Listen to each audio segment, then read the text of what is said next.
Hello there, welcome back to Simon's Shed. It's time for another video on the Z21 Roco Fleischmann control system today, and the particular focus this time is sort of setting up the track plan within the app, the sort of control station, how to do that and add your points and get it to get the app to control your points and so on. So yeah, we'll take a look at that, but hope you're all well and powering through the current lockdown situation if you're in the UK. Starting to drag a bit now, but hopefully things will start to improve soon. I've been carrying on as much as I can in the shed, so I have made some progress on the layout. A lot of ballasting which I'll show you probably the next video. Probably the video after this one will be a layout update with all of that good stuff in it. But for now, yeah, if you're enjoying the videos, please like and subscribe and all that stuff. But let's take a look at the Z21 control station. First thing to note, there are two ways of doing it. I'll briefly talk about the old way, which is called a free control station, and the new one, which is called the schematic control station. I'll talk about that a lot more. The main thing to know is when you create the layout, so I've gone into layouts there, that's when you set whether it's schematic or free. As you can see here, I've just got a test one selected at the moment. That is a free layout, and Shed Valley Railways I've done as a schematic. So you go into control station. Now with the free one, so top left, we've got sort of switching grid lines on and off and sort of magnetically snapping to the grid lines. You press the plus in the top right, you've got your elements that you can add. But as I say, I'm not gonna focus on this too long. So that's how you place elements. And the idea is you hold on the end. And this is why I don't like it. I'm not sure why they don't connect together. So you sort of drag them. Yeah. You sort of drag the end around and it decides what curve it should have. And now it's done it. So yeah, you can, this is the old one, you can use this. You get pretty much the same thing. I think there are a few more elements in the new one. But my advice would be to ignore the free one and set it to schematic. So if we go into layouts, Shed Valley Railway, take that in use. What I'll do, back into control station, I'll show you the Shed Valley layout in a minute. I've nearly finished it. But here, bottom right, you can do plus and you can have a new page. This is just for the video. So you could split your layout. I've already created that one, haven't I? Yeah, ignore the other video tab.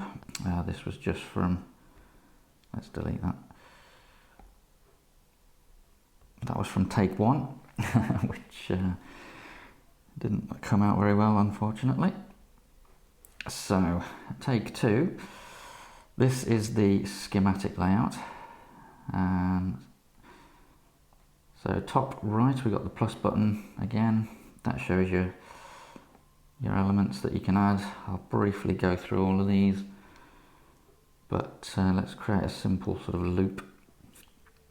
So we need some straight rails and you get some tips. Now you can see next to the plus button we've now got a shortcut to that straight piece of rail, so we can quickly select it and you literally just tap in every square that you want the straight rail to appear in. It's as simple as that. Now, let's say we do it wrong. Top left, we've got undo and redo arrows and the save button. And it really is, in terms of placing things, as simple as that. The only other thing to say is top right, we've got this hand icon, which allows you to move things around. But if you get something wrong, you can simply overwrite it. You don't have to delete an element first. You can just plonk another one on top and it'll replace it with that. So let's add some curves. This can be the inner curve, and now if I place this straight, it knows which way around I want it. It's obviously guessed a couple of them wrong, so we're going to tap the hand, tap on the curve, and here you can see we can delete it in the sort of bottom at the middle, this black panel. We can rotate it one way or the other, or we can press the end one, which is duplicate, and that's the duplicate. But we'll delete that and we'll rotate that, and it prompts you to save if you've done a load of changes without pressing save, which you can turn off, but I tend to leave that on because it's good to have a reminder.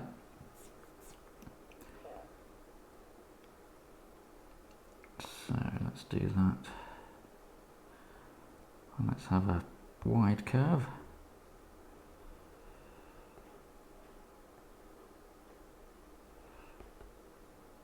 Around here.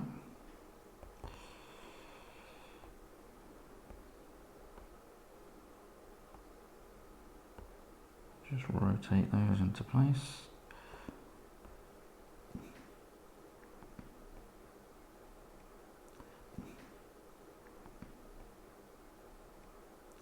We'll come on to points in a minute actually.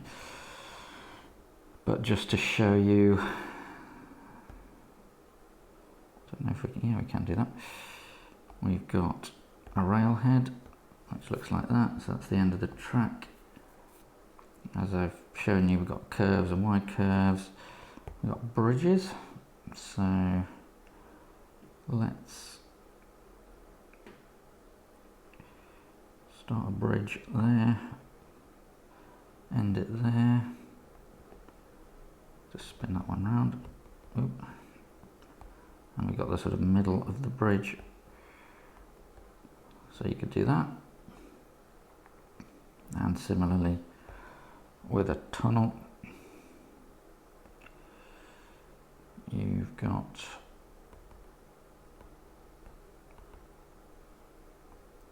the tunnel ends, middle of the tunnel, save. So you can see fairly quickly you can build up a little track plan. What else have we missed? Let's put a crossing in as well, just to show you. So that's the rail elements. Now the bit we actually want to use this for, mainly for my layout, is the turnout control, the points control. And you can see we've got all kinds of turnouts there. Even got three ways and double slips. I will place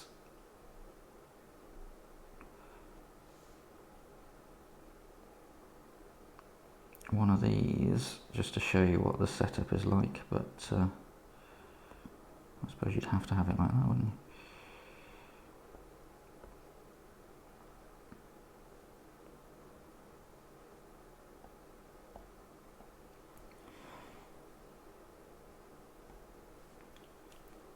There we go, a bit of a sidings going on there.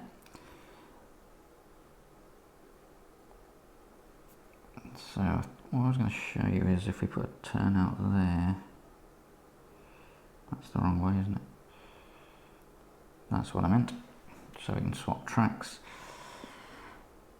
We've got a turnout into the sidings there. I think that's enough to show you what I wanted to show you. But just for completeness, we can even place DCC uncouplers and push buttons, lights and switches.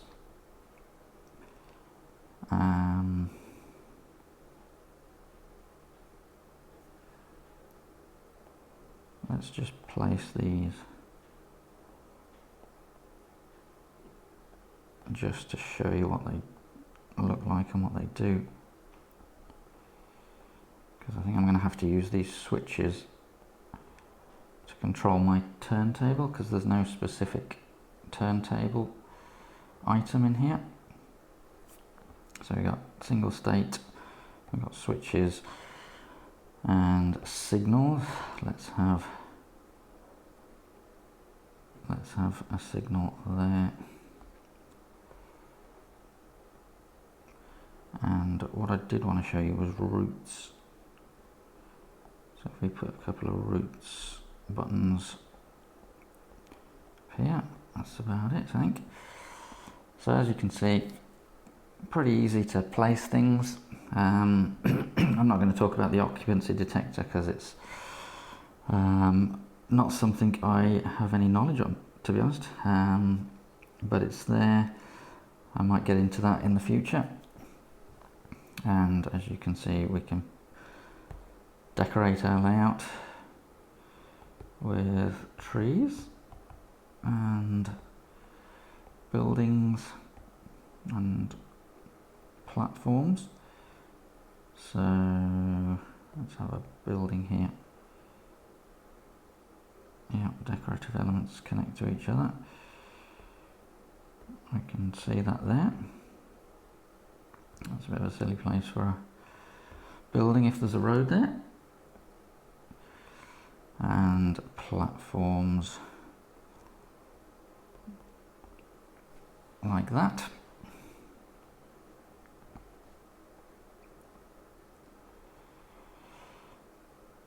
You can, I suppose you'd do like that, wouldn't you, to number the platform? You can number the platforms if you wish, and you can add text with the note feature, which is what I want to do up here. Now, so let's set it up then. What you would do to get each point working, you would tap it. No, you select the hand, and then you tap it, and then you've got this cog in the black panel at the bottom in the middle, and that's where you put in the DCC address of the point, and you can also swap. If it's the wrong way around, you can swap it over if it's throwing the wrong way, and then you would, and I can't go into this because there's so many different variations, you need to assign that address 123 in this case to that physical point on the layout. Now on my DCC concepts points, you just flick a little switch to program. I would then just go to run and literally, let's make that full screen. I would literally then operate that point, flick the switch on the box back to run, and that's it. But your point motors may well work differently.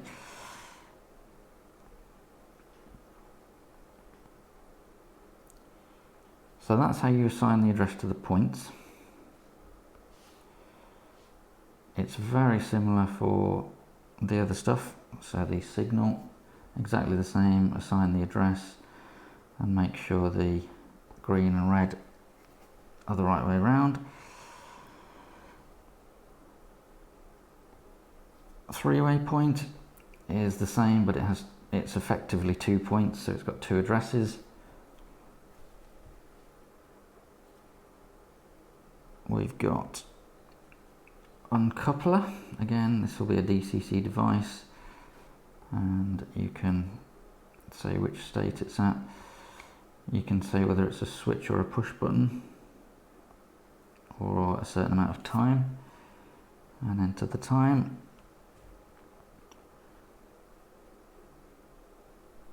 And the same with switches and push buttons. It's all about just assigning the address. And this is for the lights on and off. So effectively you could use these all for the same thing, really. It's just different icons, and this one has the option of being a push button or a timer. Now, the routes. What I wanted to do, if you tap on the note,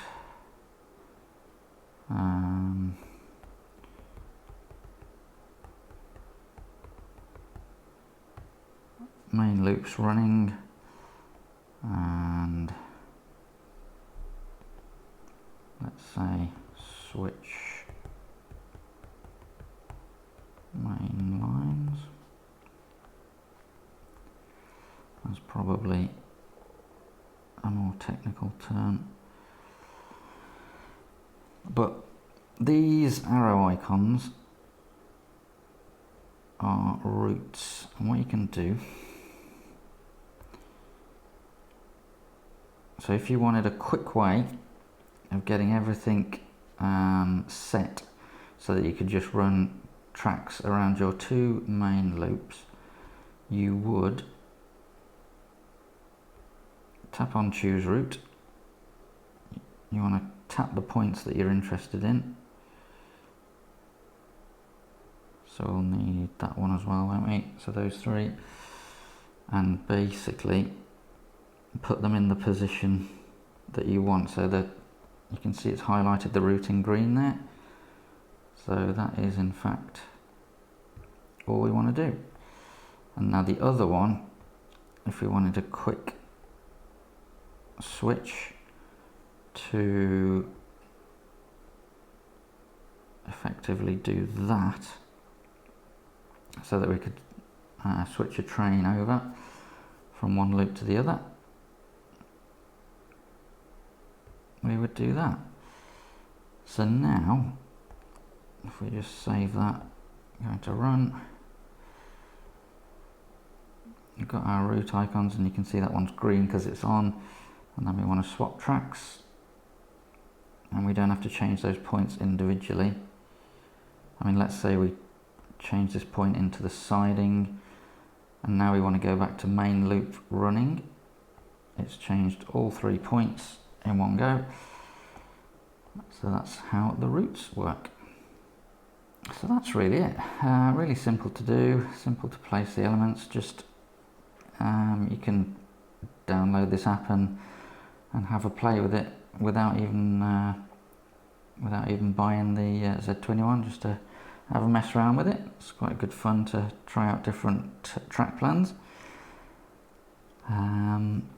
As I say, I'll give you a quick tour of the Shed Valley layout. I've tried to do it all on one screen. So this is the Kidderminster end. So you can see the swirly thing here, that's the helix that goes down, and I've sort of left a gap to signify that goes underneath the other track. And we've got top left is the platforms for Kidderminster main line, and then in the middle of your screen at the moment, that's the platform for the Severn Valley, and all the points are in the locations where they should be. I don't think they're all... I think they're mostly set up with the correct addresses. There's still a few I need to do. But the idea is you can zoom out and sort of there I can control the whole of the Kidderminster end. You can see the fiddle yard at the bottom of the screen. I can control that all on one screen. And as we move along, we get more into the countryside. I can obviously put some more buildings. This is supposed to be the diesel depot. So we even got the tracks shown that are actually going underneath the baseboard, so you can see this loop here where it loops round. And this is the Arley side where we've just got the 2 points controlling the Arley station points, and then it goes back round. So I'm gonna have to hold my finger so you pinch to zoom. Yeah, I can't quite. There you go. That's the entire track plan of the layout. So yeah, I'm going to finish setting up the Shed Valley layout, but I hope you found that useful. Please click like on this video if you did, and don't forget to subscribe, and I'll see you soon. Perfect.